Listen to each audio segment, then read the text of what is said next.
Oof, I'm live. Hello, hello. Let me get in the frame. I'll start by saying, let me make sure my mic is working. Is the mic working? Okay, the mic is working.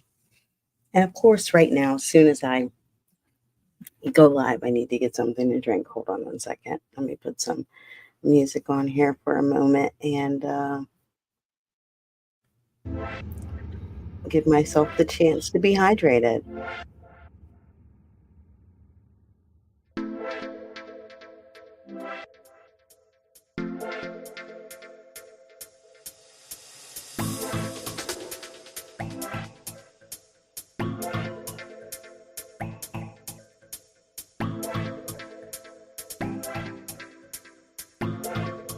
I mean, this is pretty apropos. The whole reason we're here is about me not being prepared. So let's get into it because I want to talk about this now as I prepare to start another 12-week year and do it over. Now, if you're not familiar with the 12-week year, it's the idea that it's like a framework to use for, I mean, this says goal achievement, and thank you, Chat GPT, but I wouldn't even call it goal achievement. I would call it more of like,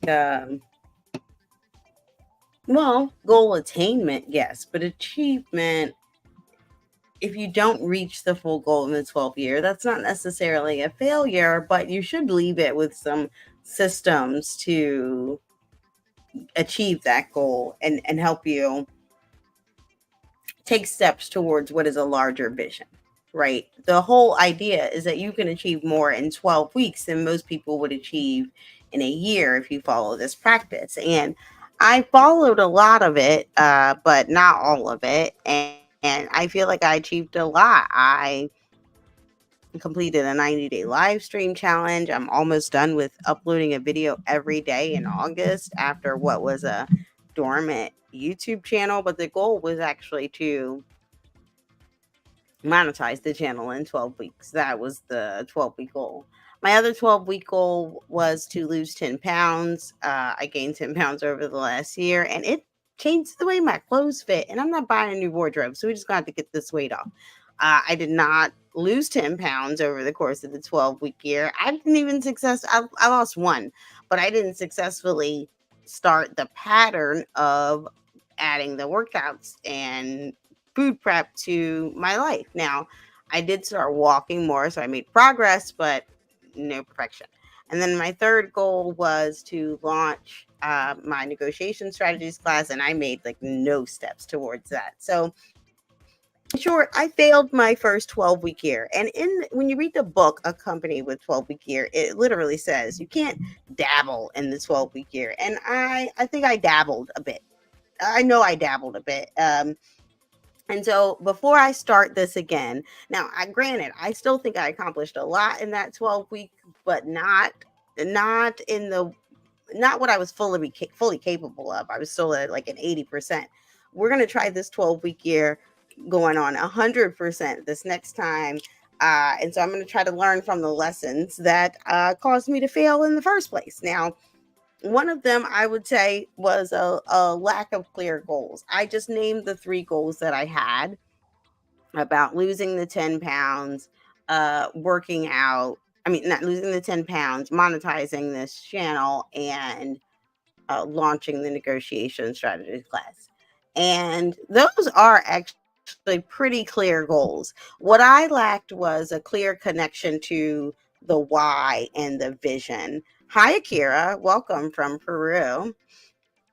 Um, and so that's the one thing I would do over when I try this 12-week year again is attach my why to every clear goal, right?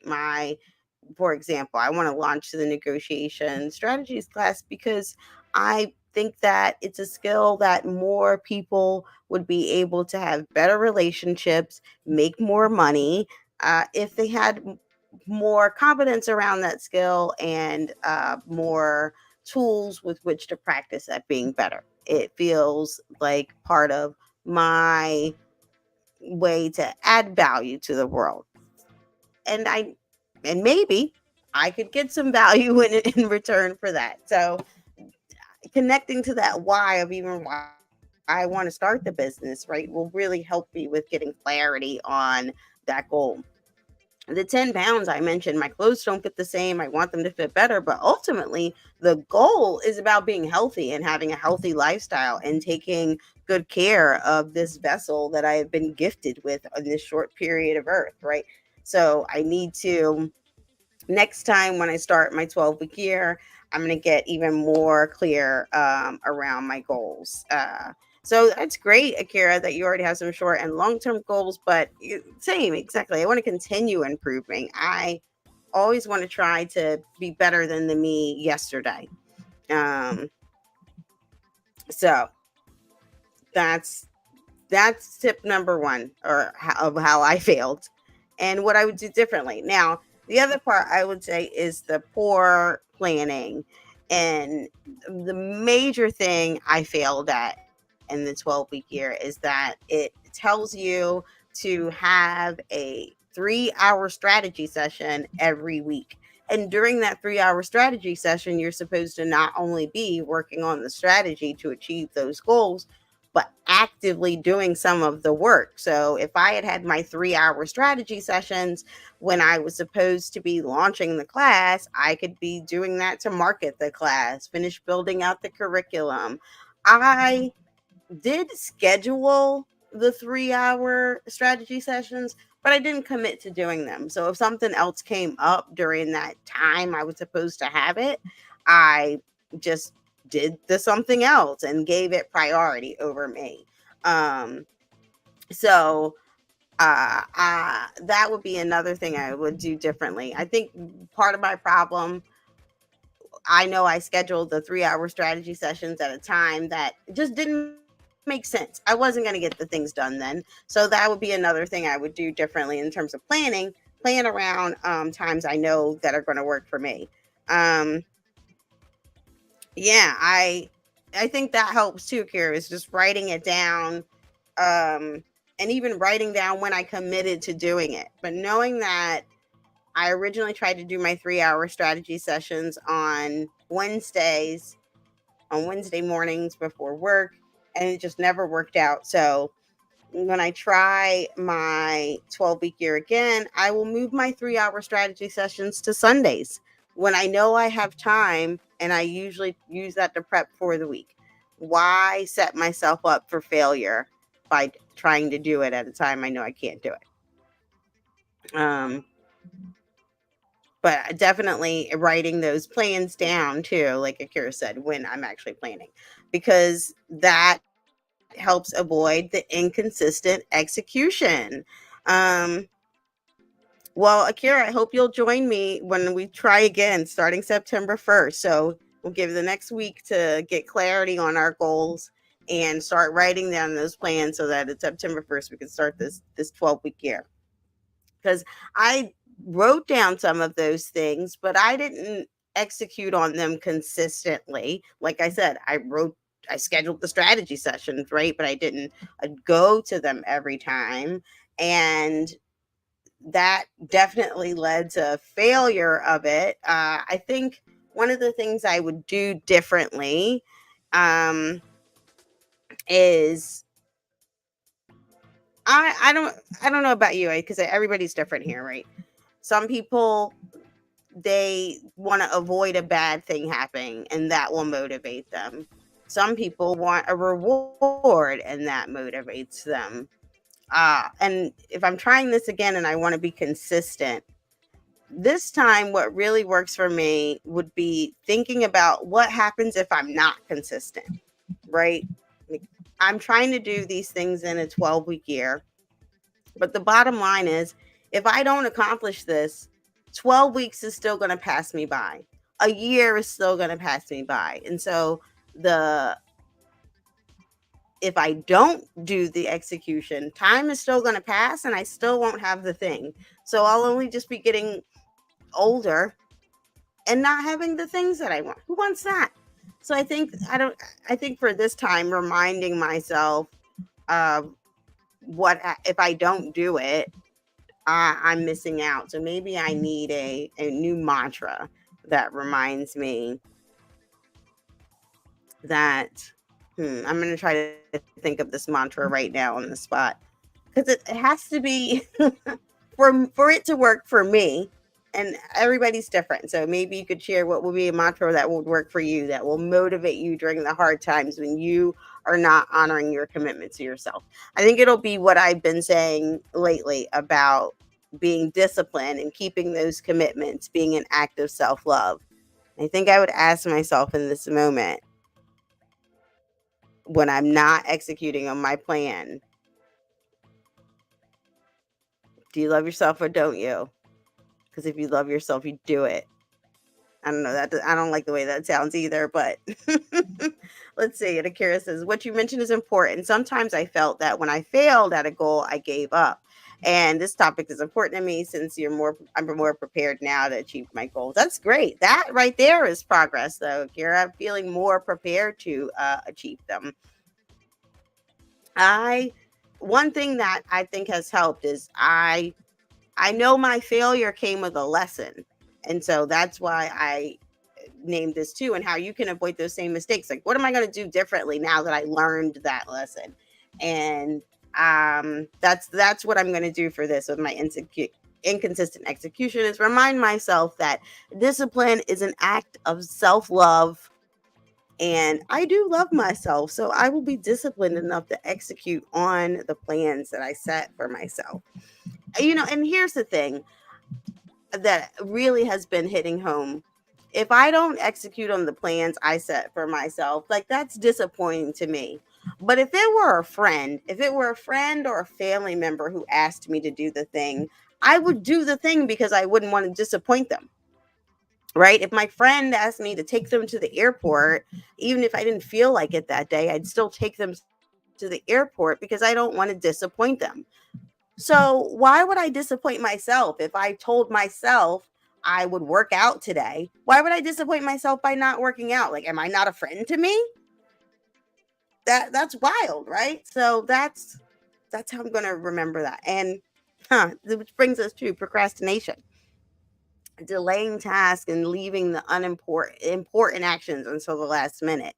And then it results in you just feeling frustrated and rushed and like it's not your best, and then you don't feel your best. And we were talking about this in a one of the live streams I did the other day, is that really when you're procrastinating, you are just trying to avoid feelings of guilt or shame.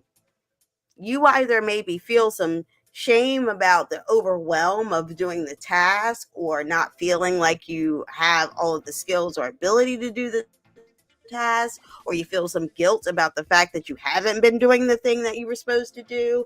And the more you procrastinate, the more you get to avoid feeling that shame or guilt. And so you can put that icky feeling inside off, but it doesn't help you in the long run. The icky feeling's still there.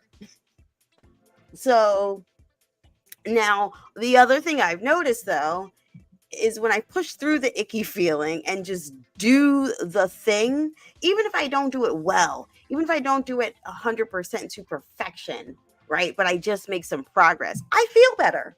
I really do. Like right now, tonight, okay? I promised myself I'm doing a video every day in August. And if it's not a pre-recorded video, I get on and do a live stream. And I'd like it to be something that actually has some value. And so I had to do some prep in this, but it was prep that I needed to do for myself. And so I thought, okay, I'll prep and use this for my live stream as a way to honor my commitment to myself.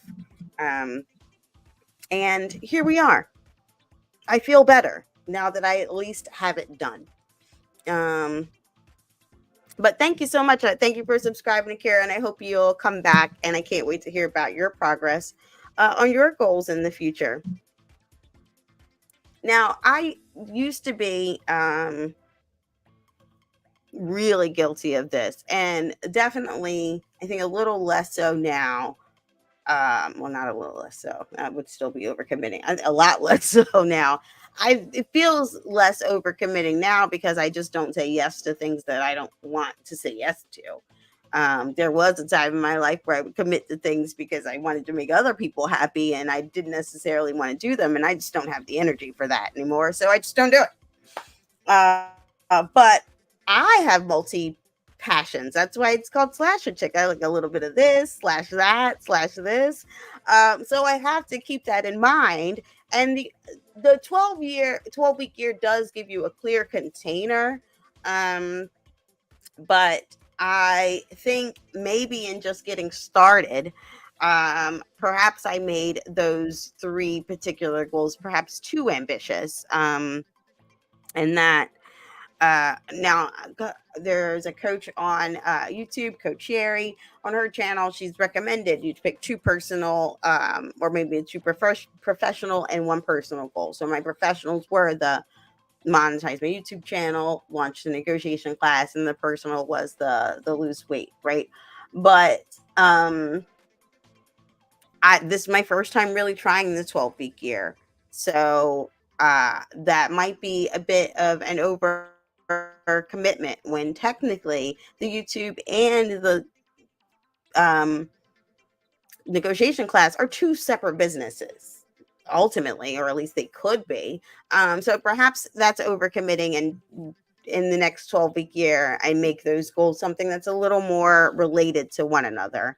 But I don't know, more to think about on that. But these are, 12 reasons. Generally, people might fail a 12-week year, and I'm using it to evaluate maybe why I failed mine and how I'm not going to do that the next time when I start again on September 1st. Now, definitely, I would say this lack of accountability showed up for me in that I would do the weekly accountability meetings, the WAMs. But I was doing them inconsistently, like the other thing with the inconsistent. And the other thing I was doing inconsistently as it related to that is I used these live streams to make a virtual WAM coach.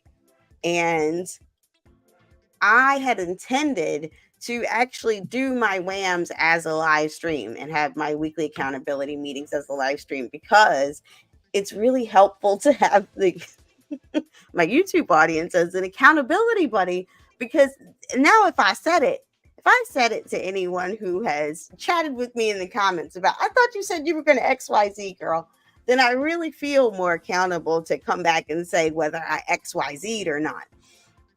But I would do the WAM, but I would just keep it to myself. I wouldn't tell anyone else about it except for my little virtual coach. And quite frankly, she can't really hold me that accountable. Like, she can't.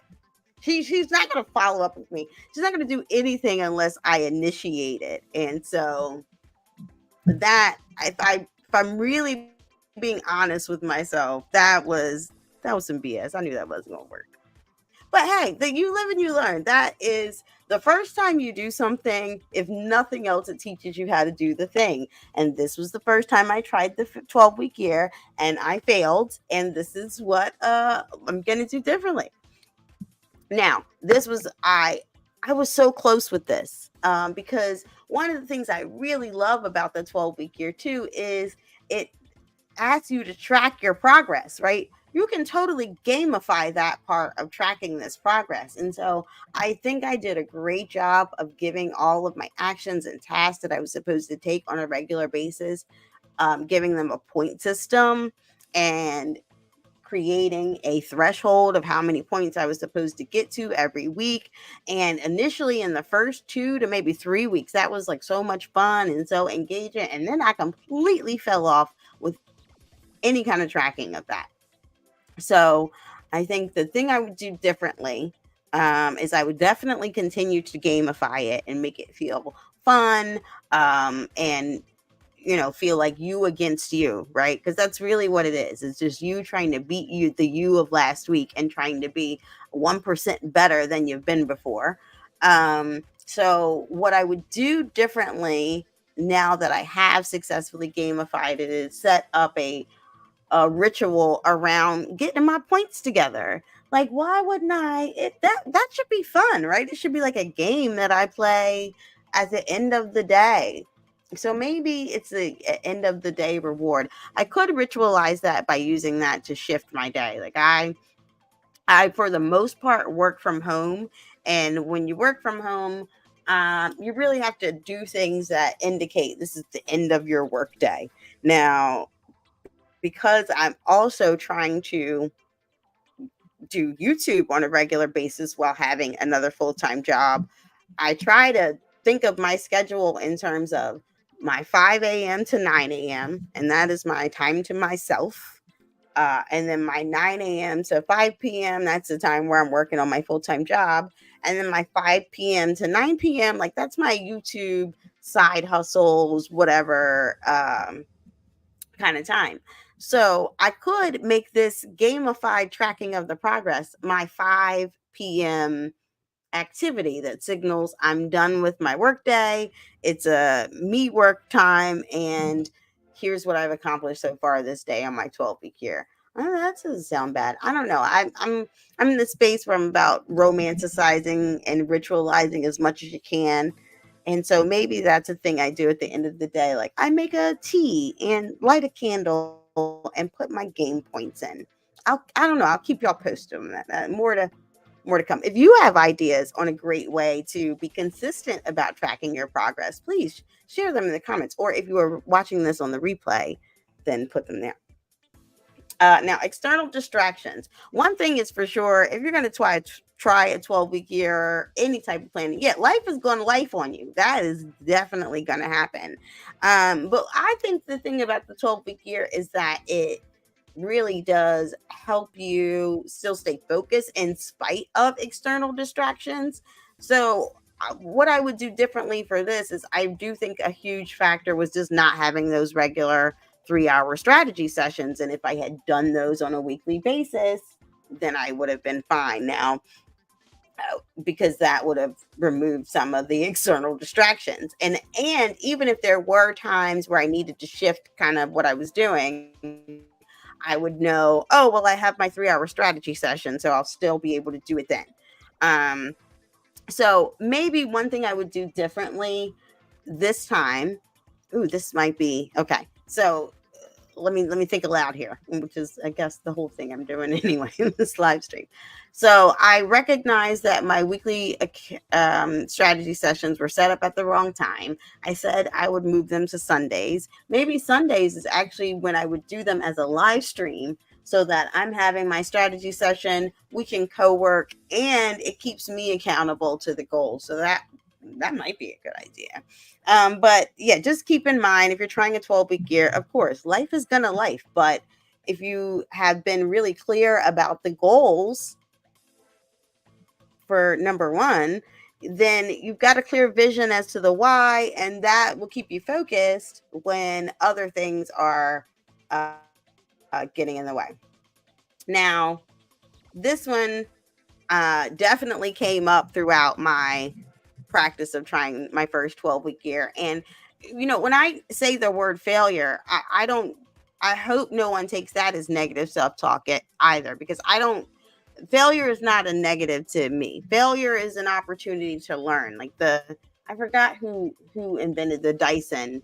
But whoever invented the Dyson vacuum, which is still has people in a chokehold, I don't know how many years later, they had like 499 prototypes before they got to the one that works. Like if they considered that failure and stopped at 498, right, we would have never had that product. So failure to me is really just data. That's not the negative self-talk. Okay. The negative self-talk would be like, I can't do this. This is too hard. I mean, it might be hard, but that doesn't mean it's not hard enough to get done. Like, so I think my mindset issue during the 12-week year was more of a scarcity mindset, and a scarcity mindset about time and how much time is actually available to get things done. But as they say, the work is going to fill whatever container you give it. And I think if I were guilty of the other things of procrastinating and overcommitting, and now I get to the point where I'm finally doing the thing, and you've only given it a small amount of time to do it, yeah, you're going to feel scarce. You're going to freak out. So, hi, Coach Cherry. I was just talking about you in my failure number, whatever this one is about overcommitting. And I do still think I followed your advice on having two professional, one personal for my 12-week year. But what I think I would do differently is make sure my professional goals are a little more aligned with one another, not like two completely disparate tracks. Um, but yeah, that mindset issue would be the thing I would try to work on for my next time doing my 12-week year is to move from a scarcity mindset to more of an abundance mindset. Not even abundance, I would say, because that's still, I would like it to resonate with me, but I recognize I'm still having a reaction to that. So I am a firm believer when you are coming up with like affirmations or trying to shift a belief, it doesn't serve you to try to just repeat to yourself the literal exact opposite of what you believe right now, because you're going to keep having some dissonance with that. So it might help to kind of just layer on what feels a little bit better. And what feels a little bit better is acknowledging that I did make some progress and I have a chance to try it again. So that's I'm going to shift my language in some of these things on this particular area. And yeah, I might have not made sure they were actually attainable within 12 weeks, right? Was I really being realistic in the smartness of it, of the goals themselves? Um, so yeah, we talked kind of about poor time management, but I think my challenge it goes back to the mindset. Time management and energy management to me go very much together, where I mentioned about having my strategy sessions and scheduling them at a time where like I knew it was never going to work for me, and not scheduling them at a time where I knew I had my highest and most boundless energy. So, lesson learned. If you know you're not a morning person or you know you're not a night owl, those are probably not the times to schedule the things. Yes, we kind of talked about that just a minute ago, Coach Cherry, about like then if you did the procrastination, right, and you get to where was I? No, if you did the procrastination, it just makes it all more stressful because now you're creating a more intense situation and not producing your best work. Um, and so I'll say then the lack of flexibility. We talked earlier about not having clear plans, but having the clear plans allows you to be more flexible. Like if I had the clear plans and then was consistently doing the weekly strategy sessions and being more transparent on my accountability, my and sharing it with you all as my accountability partner, as I said, then that would have given me the opportunity to see where, when, and how I needed to flex in order to accomplish them. But now what new habits I did start to develop that, and I was just saying, Coach Sherry, I don't use the word failure as if this like is a negative thing. Because I'm looking at what did I learn from not reaching 100% attainment of the things I set out to do, and what am I going to do differently when I start again on September 1st on my next 12-week year. And so to your question of did you have 7 to 9 strategies for each goal? I would say this was definitely something that led to my failure of not. I don't think for some of the things I fully thought out all the effort and understanding. For example, in the goal of the losing the 10 pounds, I had like, let's say what I identified as 3 strategies, and I really needed to break that down a bit further into even more bite-sized things. Let's use, for example, let's say my thing was lose 10 pounds, and I said my strategy was like go keto. That's way too broad, ma'am. That's an example I'm using, but that's what I would do differently in my planning is just think better about the strategies and essentially those steps that are going to help me get there, and what and also which ones are going to have the greatest impact. Like what is going to get more, what's going to get the most bang for my buck in terms of my time and energy management. So that's what I will try to do differently. And well, that's one of the things that I was sharing too, Coach Cherry, earlier about being better at how I, what was this one? On, yeah, with the lack of clear goals on timing. This is like, I'm saying it's just like to lose 10 pounds, right? But ultimately the goal and the vision here is about having a healthy lifestyle and being a good steward of this vessel that I've been gifted with for this short term, and taking care of it so it serves me in perpetuity. And well, okay, not perpetuity, because because we're all going to unfortunately perish. But and back to my, and if I'm really loving on myself, wouldn't I be doing that? So ultimately the goal is just love myself more. That's the goal of everything. Um so the last so yeah, so underestimating my efforts, and identifying those potential pitfalls. Now that I've identified them, I'm going to and identified some strategies that I'm going to do differently when I try this again. I'd love to hear from anyone who watches it in the replay. Maybe if they intend to do a 12-week year, what they will do to make sure they're successful. How, thank you, Coach Sherry, for giving me my closings here, right? How they might avoid procrastination or support themselves in focusing and defaulting to action. Um, Thinking about what new habits they'll start to develop by the end, and what success really looks like when you finish this 12-week year. Not underestimating what it's going to take to get there, and making sure you have 7 to 9 strategies for each goal that are actually, where did the other one go? Realistic and attainable goals for that 12-week. Okay. And having a very clear affirmative statement for your goal that you're trying to achieve and why you want to do that thing. Those will be helpful to both you and I if we're going to try this 12-week year thing again. I definitely am, because even though I didn't fully accomplish all of the things I set out to do, I lost only 1 pound, not 10 pound, right? I did start drinking more water, start walking more, and reincorporate those things into my, like, progress was made.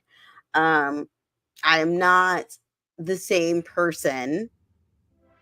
Yeah, that's so true. I'm not the same person that started the challenge, even though I failed it. Um, so but yeah, that's one of my definite takeaways, is how important those sessions are to you and your progress. And what gets measured gets results, and if you're not having those sessions with yourself, like you're not really doing the measurement. But again, I will repeat what they have said in the book, and I, like I said, it stuck out to me when they said it, and I knew, like, don't do this, but this is what I did. Okay, but you can't dabble in the 12-week year. You have to follow the process and trust the process. And so that's what I'm going to do next time, starting September 1st. I hope that you join me in my next I don't know, what do you call these? I still want to call them a sprint. Is it a sprint? It feels like a sprint. Um but yeah, exactly. And Coach Eric always reminds us this.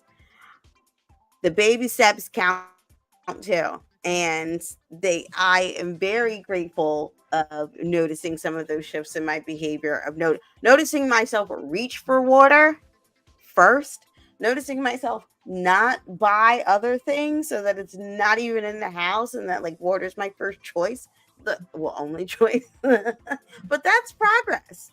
So I definitely highly, and the other thing I will say that is an unexpected surprise of this whole concept of the 12-week year is the community that exists around it, in the people that and I guess that exists for a lot of other, like, productivity systems or things like that. I don't know. I haven't tried the other ones. Like maybe people that focus on the GSD method, maybe they have a lot of community too. I just said that to my girlfriend the other day, Coach Sherry. Like maybe they have a community around that too. But yeah, we were talking about 75 hard and how you can't drink during that. And I was like, yeah, because if I want to eat my calories and enjoy them way much more than drinking them. Like, give me the food. Okay.